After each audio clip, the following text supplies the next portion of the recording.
નર્મદા કેનાલમાં ગાબડું પડ્યું. ગાબડું પડતા ખેતરોમાં ફરી વળ્યા છે કેનાલના પાણી. કેનાલની ક્ષમતા કરતાં વધુ પાણી છોડાતા કેનાલ તૂટી ગઈ. પાણી ફરી વળતા ખેતરોમાં ઊભો પાક નષ્ટ થઈ ગયો. કેનાલના પાણી જલાલપુર ગામમાં ઘૂસે તેવી પણ શક્યતાઓ છે.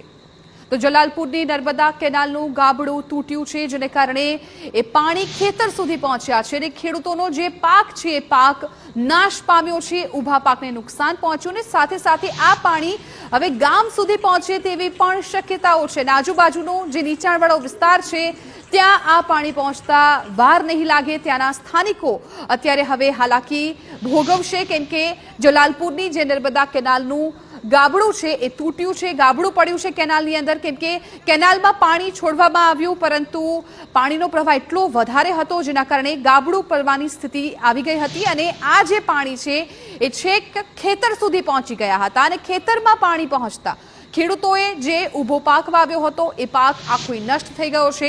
એટલે ખેડૂતોને પણ આર્થિક નુકસાન સહન કરવું પડશે. સાથે સાથે હવે ગામ સુધી આ પાણી પહોંચશે એટલે ગામ લોકોને પણ હાલાકી ભોગવવાનો વારો આવશે અને કેનાલનું ગાબડું તૂટ્યું જેને કારણે હવે અવિરત જે કેનાલનું પાણી છે એ ચાલુ રહેશે. એક તરફ વરસાદી પાણી પણ એમાં ભરાતું હોય છે અને વરસાદની સ્થિતિને લઈને હવે અત્યારે ત્યાંના જે સ્થાનિકો છે, આજુબાજુમાં જે વસવાટ કરે છે એ લોકોને ભારે હાલાકી ભોગવવાનો વારો આવી શકે તેમ છે, કેમ કે અત્યારે જે પ્રકારે વિગતો છે ખેતરમાં પાણી પહોંચી ગયું છે, ખેતરનો પાક છે એ નષ્ટ થઈ ગયો છે એટલે ખેડૂતોને પણ પારાવાર મુશ્કેલી થશે, તેમને આર્થિક નુકસાન સહન કરવાનો વારો આવશે. તો બીજી તરફ હવે ગામ સુધી પણ આ પાણી છે કેનાલના એ પહોંચી જશે જેને કારણે ત્યાં જે સ્થાનિકો છે, જે રહીશો છે તેમને પણ મુશ્કેલીનો સામનો કરવો પડશે. કેનાલમાં ગાબડું પડવાથી આ સ્થિતિ સર્જાય છે. હવે કઈ પ્રકારે આ પરિસ્થિતિને કંટ્રોલમાં કરવી, કાબૂમાં લેવી, તંત્ર કઈ પ્રકારે હવે આગામી કલાકોમાં કામગીરી કરે છે એ પણ જોવું મહત્વપૂર્ણ બની રહેશે, કેમ કે આજુબાજુમાં ખેતરો હોવાથી હજુ પણ વધારે નુકસાન જવાની પણ શક્યતાઓ છે. વહેલી તકે હવે ત્યાં કોઈ મરામતની કામગીરી કરવામાં આવે, સમારકામ કરવામાં આવે તે ખૂબ જરૂરી બની રહેશે. નહીં તો આ વરસાદી પાણી પણ એ કેનાલમાં જશે અને સીધું જ આ કેનાલનું જે પાણી પણ છૂટી રહ્યું છે એ પણ ગામ સુધી પહોંચી રહ્યું છે એટલે ત્યાં જે ગામના લોકો છે તેમને પણ આગામી કલાકોમાં ભારે મુશ્કેલીનો સામનો કરવો પડી શકે છે, કેમ કે અત્યારે ખેતરોના દ્રશ્યો પણ જોઈ શકાય છે કે જે પણ આખું પાણીમાં ગરકાવ થઈ ગયું છે, બેટમાં ફેરવાઈ ગયું હોય એ પ્રકારે ખેતરો પણ લાગી રહ્યા છે અને જે ખેડૂતોએ મહા મહેનતથી તેમણે પાકનું વાવેતર કર્યું હતું એ પાક આ કેનાલના પાણીને કારણે નાશ પામ્યો છે, જેને કારણે હવે ખેડૂતોને પણ વરસાદી એક તરફ જે સ્થિતિ છે તેને લઈને હાલાકી ભોગવવાનો વારો આવે છે તો બીજી તરફ આ કેનાલનું પાણી આવી જતા આર્થિક નુકસાનનો પણ સામનો કરવો પડી રહ્યો છે. ગાબડું પડતા ખેતરોમાં આ કેનાલના પાણી ફરી વળ્યા છે, કેમ કે આ કેનાલની ક્ષમતા નહોતી, તેના કરતાં પણ વધુ પાણી છોડવામાં આવ્યું અને જેને કારણે કેનાલ છે એ તૂટી ગઈ છે. ત્યારે એ પણ સવાલ થઈ ગયો કે શું પહેલા કોઈ સમજી વિચારીને કેનાલમાં પાણી છોડવાની કેમ ફરજ ન બજાવવામાં આવી?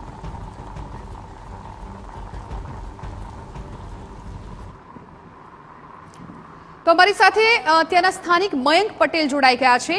મયંકભાઈ, અત્યારે ત્યાં શું સ્થિતિ છે? કેમ કે જે પ્રકારે જાણકારી મળી છે કે કેનાલની ક્ષમતા નહોતી, એના કરતાં વધારે પાણી ભરાવવામાં ત્યાં આવ્યું જેને કારણે ગાબડું પડ્યું અને ખેતરમાં પણ પાણી ફરી વળ્યા છે.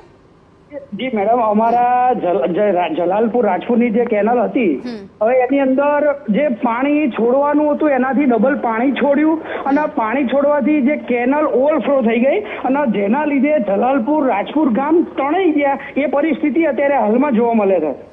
મયંકભાઈ, એ ગામની વસ્તી કેટલી હશે? કેમ કે ત્યાં આજુબાજુમાં હવે મોટા પ્રમાણમાં પાણી ગામ સુધી પહોંચી જશે એટલે એ લોકોને પણ ભારે હાલાકીનો સામનો કરવો પડી શકે, કેમ કે જે નીચાણવાળા વિસ્તારો હશે ત્યાં તો ઘર સુધી પણ કદાચ પાણી પહોંચી ગયા હશે. ઘણા બધા ઘરની અંદર મેડમ પાણી ભરાઈ ગયા છે અને ટોટલ 7,000 થી 8,000 થી વધારે વસ્તી છે બંને ગામની મળીને અને અત્યારે હાલની અંદર ટ્રેક્ટરો પણ હાલની અંદર ડૂબી જાય છે એ પરિસ્થિતિ છે. બિલકુલ મયંકભાઈ, આભાર અમારી સાથે વાત કરી. તો આ ગામના સરપંચ લાલભાઈ અમારી સાથે જોડાઈ ગયા છે. લાલભાઈ, જે રીતે અત્યારે વિગતો છે આખું ગામ છે એ બેટમાં ફેરવાઈ ગયું છે, કેમ કે નર્મદા કેનાલમાં ક્ષમતા કરતાં વધારે પાણી છોડવામાં આવ્યું જેને કારણે ગાબડું પડ્યું ને અત્યારે લોકો ત્યાં પરેશાન થઈ રહ્યા છે. શું સ્થિતિ અત્યારે ત્યાંની છે?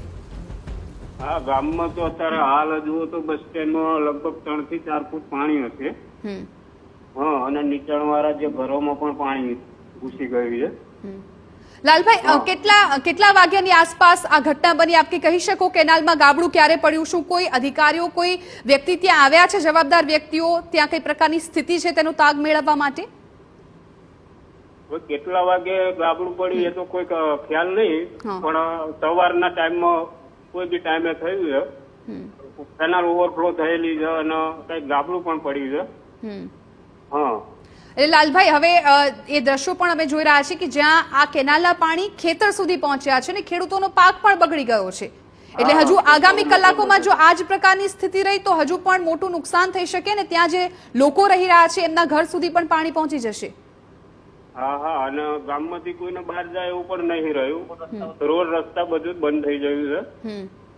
હા, તો લાલભાઈ, એક સરપંચ તરીકે તમે આખી જે અત્યારે ત્યાં ઘટના ઘટી છે એ પરિસ્થિતિ જે સર્જાય છે પાણીની, તમે કોઈને જાણ કરી છે ઉપર?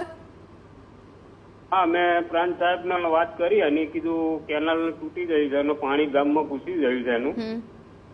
હા, તો કે હા એનું કે અમે જાણ કરી છે એને બાંધી દે છે, પણ કેનાલ પણ બંધ કરાવી છે, બધું કીધું સાહેબે. હા, ઠીક છે લાલભાઈ, આભાર આપનો અમારી સાથે વાતચીત કરવા બદલ. તો જે રીતે ત્યાંના સરપંચ પણ કહી રહ્યા છે કે તેમણે ઉપરી અધિકારીઓ સુધી આ વાત પહોંચાડી છે. હવે આ પરિસ્થિતિ કેટલા સમયમાં કાબૂમાં આવે છે, કે પ્રકારના પગલાં લેવાય છે તે ખૂબ મહત્વપૂર્ણ બની રહેશે.